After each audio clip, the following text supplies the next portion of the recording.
Nagkaroon ako ng anak na mamahalin ang aking tagapagmana, Asban. Matapang ka, Diwata. Dahil meron kang taglay na kapangyarihan. Gayon din ako. Cassiopeia! Kapag sumiklab ng dumaan, sisiguraduhin ko mamamatay ang aking kapatid na hari. Prinsipe Asban. Kailangan mamatay si Menno. Gusto na! Magsitigan na kayo! Ako ang may kasalanan ng kaguluhang ito eh! Walang dapat ibang masaktan kundi ako!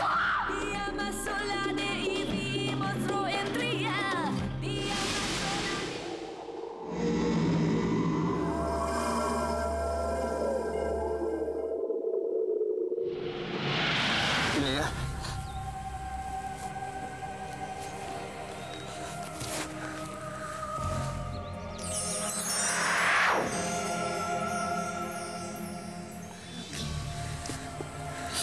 Bakit mo sinaktan ang iyong sarili? Amihan, kaya pala tayo nakaramdam ng sakit.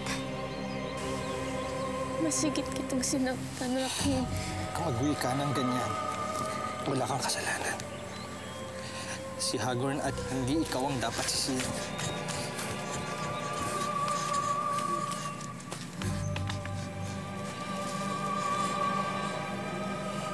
Ngayon mo titigan ang babaeng sinasabi mong mahal mo rin.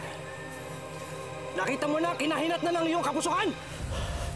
Ito ba tinatawag mong pag-ibig?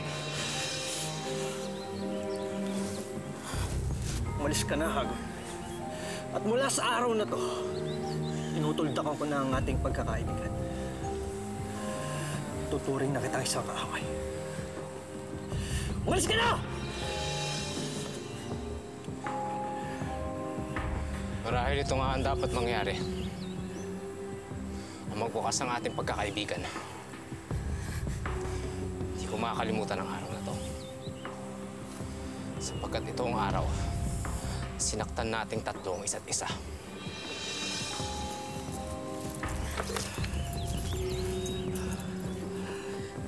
Kailangan natin siyang maibalik sa Lireo ngayon din. Kailangan malapatan ng lunas ang kanyang sugat. Verena, tulungan mo ko.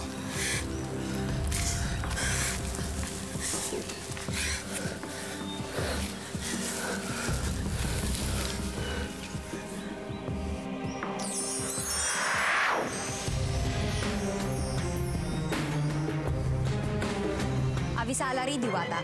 Takpin siya.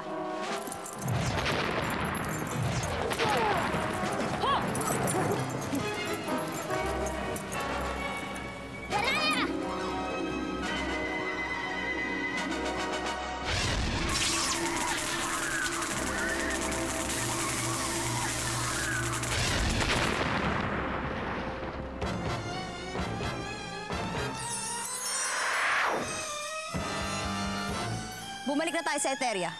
At doon pasiklabin ang isang digmaan.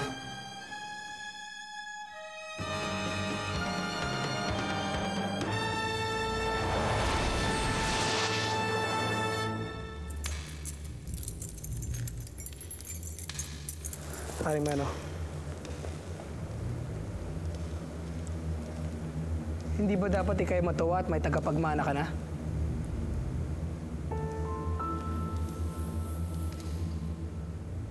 Inaalala ko ang ating pamangkin na si Rakim Asban.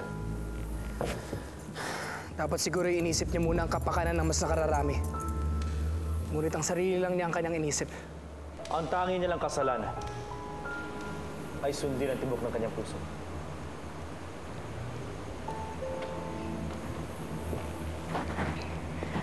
Ipagpatawad niyo.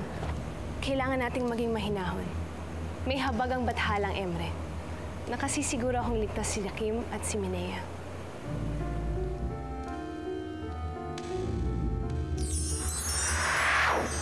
Ina! Ganito ba ang sinasabi mong walang masamang mangyayari, Alena?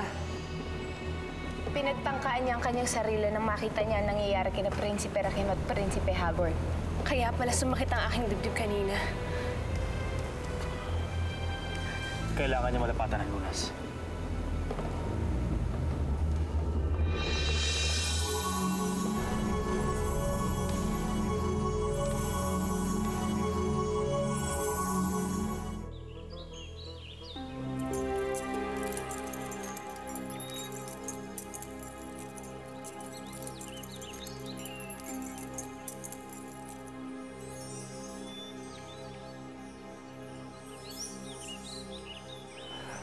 Akala ko ikaw ang magiging saksi sa isang magandang kinabukasan namin ni Minea.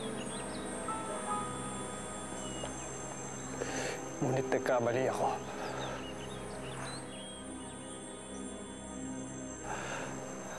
Sagisag ka ng isang pag-ibig na muntik nang mawala sa akin.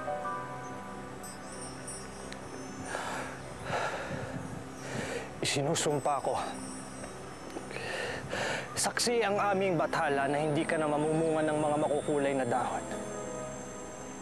Sa halip ay magiging isang lagusan patungo sa isang mundo kung saan maaaring makalimutan ang mga naganap sa araw na ito.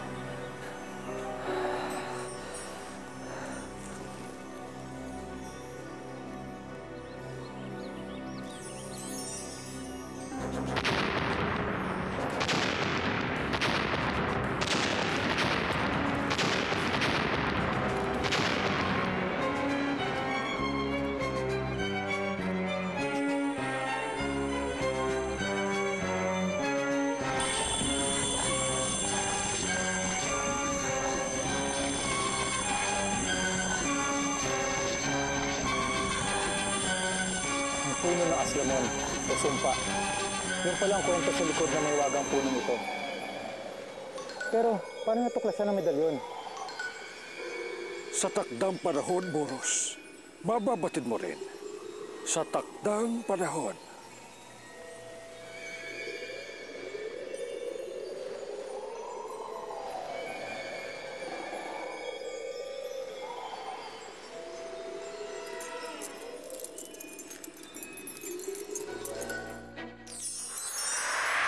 Maraming salamat, Danaya.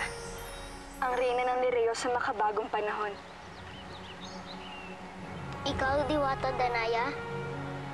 Isa kang reyna? Hindi ako Aquila. Cassiopeia, ikaw ang magiging kauna-unahang reyna ng Lireo. Kaya tanggapin mo ito.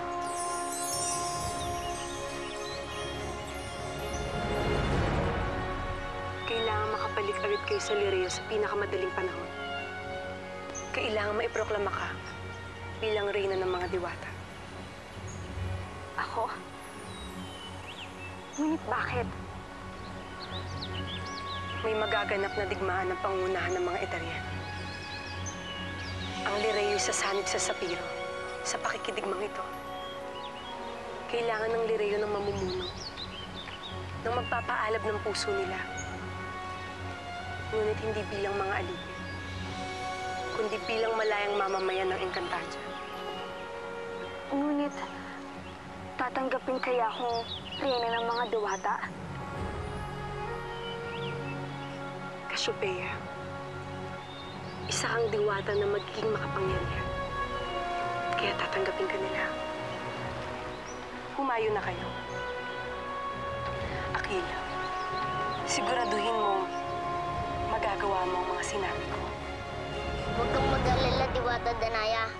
Babalik agad kami sa aming kuta para maisakatuparan ang winika mo. I love you ka talaga. Tayo na, Reyna Cassiopeia.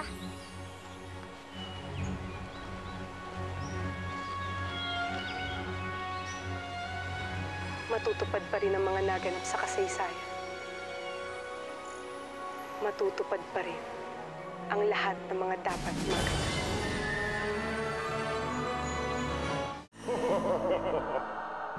Buntis si Minea. Magandang balita yan. Isang biyaya mula kay Bathala ang maidadagdag sa ating lahi. Ngunit hindi ko kikilalanin ang batang isisilang niya.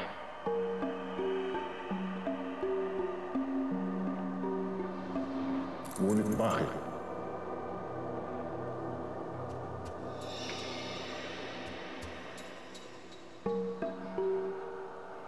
Sapagkat hindi bunga ng pag-ibig ang paslit na iyon. Siya'y bunga ng isang panlilinlang na aking nagawa. At nagugat iyon sa panlilinlang na ginawa sa akin ni Rakim at Minea. Kinasusuklaman ko sila. Maging ang batang dinadala ni Minea. Ginawa nila akong isang nilalang Nakarapat-dapat kamuhi yan. Kaya't kahit kailan, hindi ko sila makapatawad.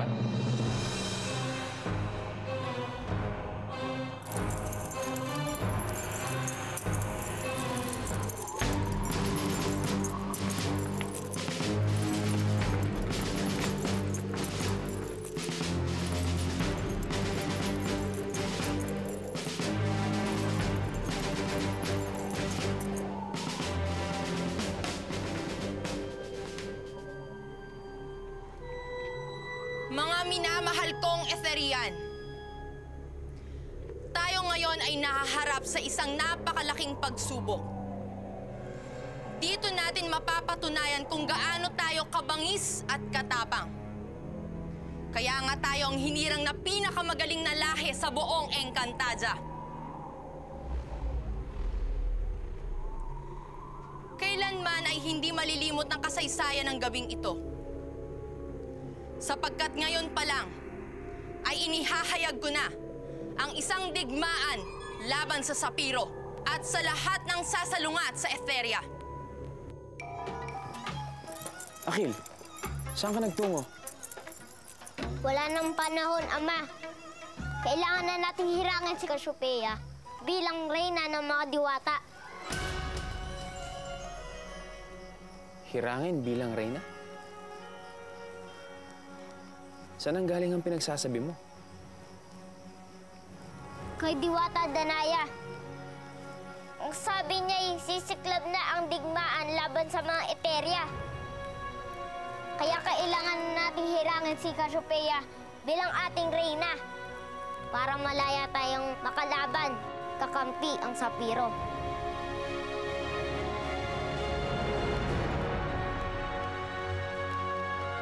Inaatasan ko ang lahat, lalo ka na, Hera Odessa, na makipagbati sa iyong mga kadugo. At himukin sila na sumama sa atin, sapagkat kakailanganin natin ang lahat ng puwersa ng mga Etherian. Kung iyon ang iyong ibig ay aking susundin, mahal na Reyna. Hihingi ako ng tawad sa aking ina at hihimukin ko sila na sumama sa atin. Mainam. Nakahanda na ba kayong magbuwis ng buhay para sa ating minamahal na kaharian? Kung ganon, ngayon pa lang ay inaasahan ko na ang ating tagumpay. Digmaan laban sa mga kumakalaban sa Etheria! Digmaan! Digmaan para sa mga kaaway ng ating kaharian!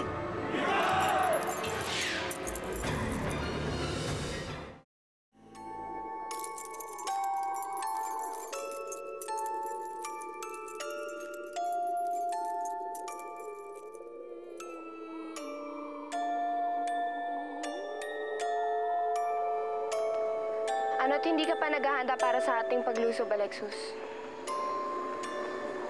Ano ang iyong iniisip?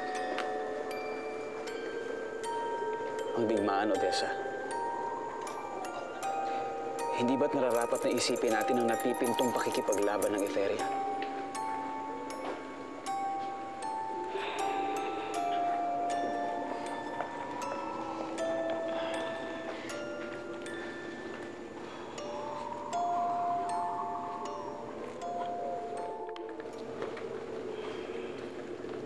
Huwag ka mabahala, mahal ko. Magwawakas din ang kaguluhang ito. At sa sandaling mangyari yon, magpapakasal tayo.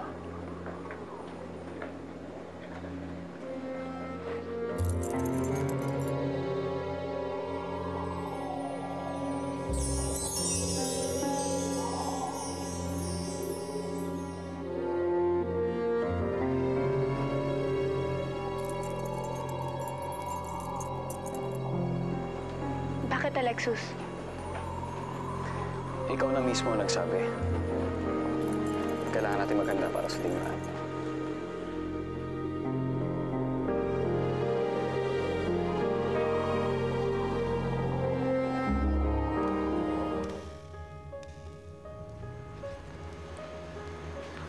Kamusta ang pakiramdam mo, Menea?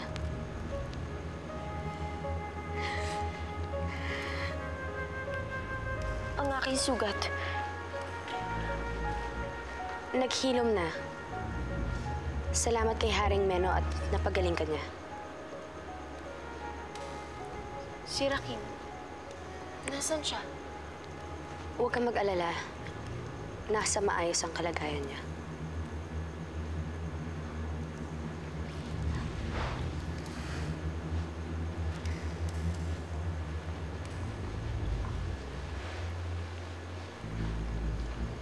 Nais ko sana humingi ng tawad sa'yo. Bakit? May pagkakasala ka ba sa akin? Ako ay nagdulot ng labis na sama ng loob sa'yo. Ako ang nagdulot ng unang sugat sa iyong puso.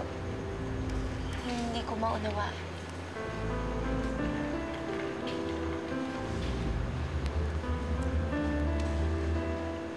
Marami pang magaganap sa ating dalawa sa iyong hinaharap. At labis itong magbibigay sa'yo ng masakit.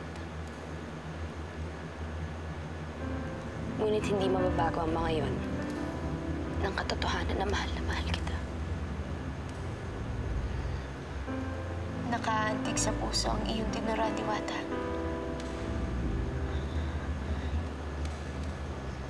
Ano nga pala ulit ang iyong pangalan? Perena. Perena.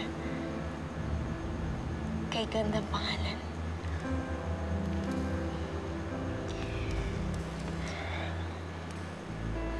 May sanggol sa aking sinapupunan ngayon, Perena.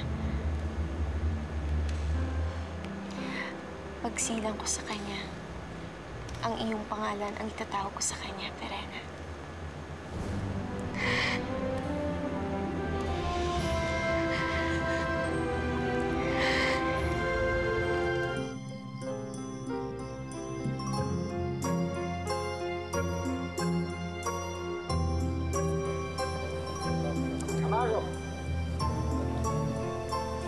Enwo, maraming salamat sa iyong pagdating.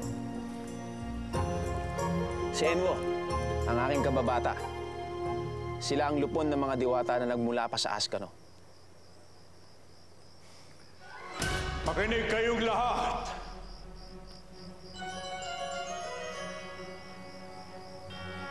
Ang koronang ito ay sagisag na pagkakaisa ng mga diwata.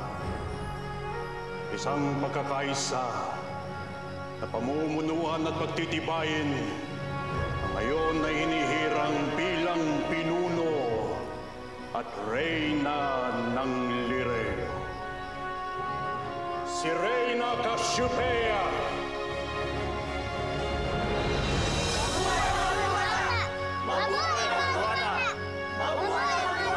Tahimikan mga kapanalig! Para sa unang pasalita ng ating hinirang na reyna. Mula sa araw na ito, akin ang itinatalaga ang Lireo na bilang isang kaharian. Tulad ng isang ibong handa na lumipad, patungo sa adhikaing mabuhay na mapayapa at malaya.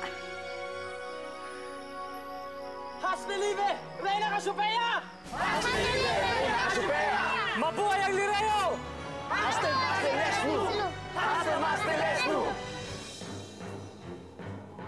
Nakahanda na ba ang iyong hukbo, Victu? Nakahanda na ang hukbo, mahal na Reyna. Ngayon din ay susugod tayo sa Sapiro.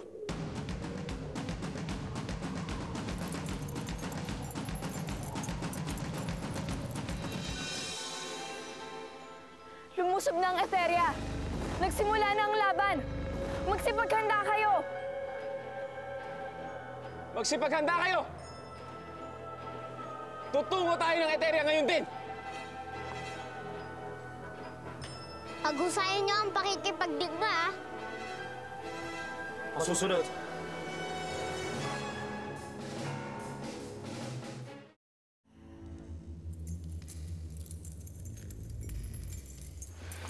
Sandali, Perena. Alam kong marami tayong suliranin dahil sa parating na digmaan. Ngunit naniniwala akong magwawakas ang lahat na ito. Sa sandaling mangyari iyon, sa sandaling magkaroon ng katahimikan at magtagumpay ang Sapiro, nais sana kitang pakasalan.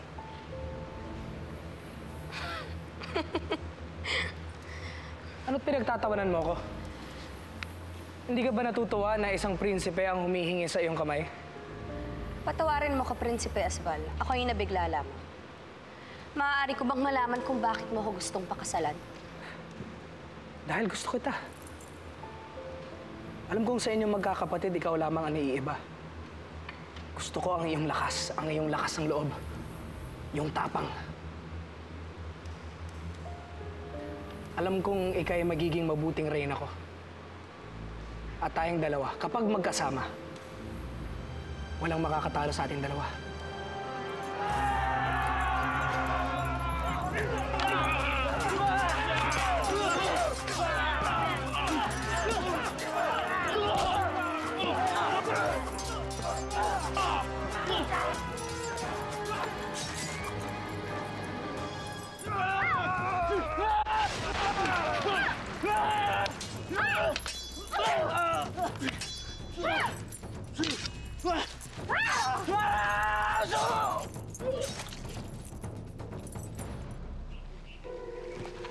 Magaling, Andorra.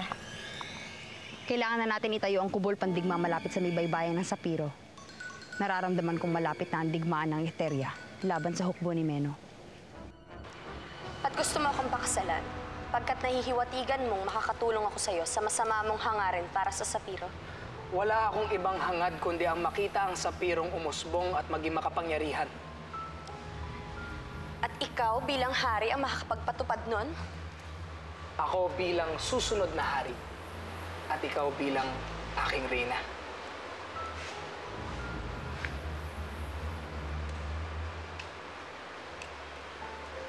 Pumapayag ka ba, Diwata?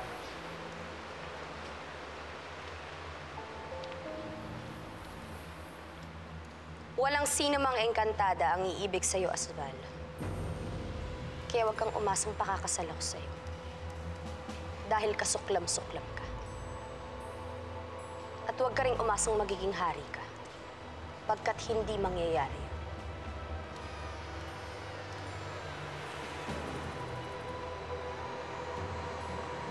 Sinisiguro ko yan.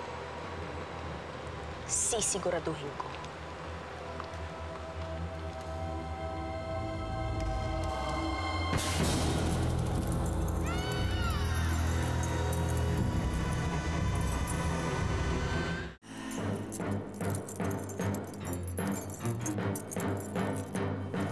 Sino ka?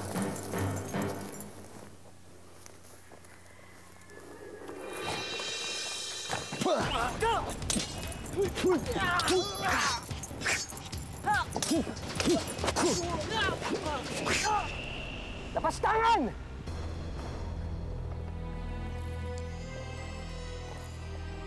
Kilala kita. Ako ang nagligtas sa'yo noon. Ngunit kung alam ko lang na ikaw ay isang kaaway, sana'y noon pala pinatay na kita.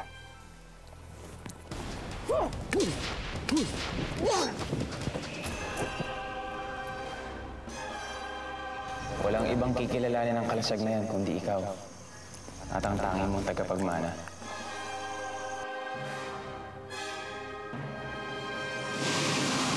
Sumugod na ang mga kawal Eterian sa unang entrada. Marami na sa mga kawal natin ang napaslang. Higit ang ating magiging tagumpay kung magtutulungan tayo, Hagorn. Hindi mo man lang ba kami matutulungan? Kahit bilang pagtanaw na lang sa utang na loob mo sa ginawa kong pagtulong sa'yo. Nakakaramdam ako ng kakaibang sakit sa aking sinapupunan ngayon. Manganganak ka na. Ihanda ang hukbo! Nakahanda na ang hukbo, mahal na reyna. Tatlong kaharian laban sa Eteria. Siguradong wala tayong katalo-talo. Has de Living Encantada!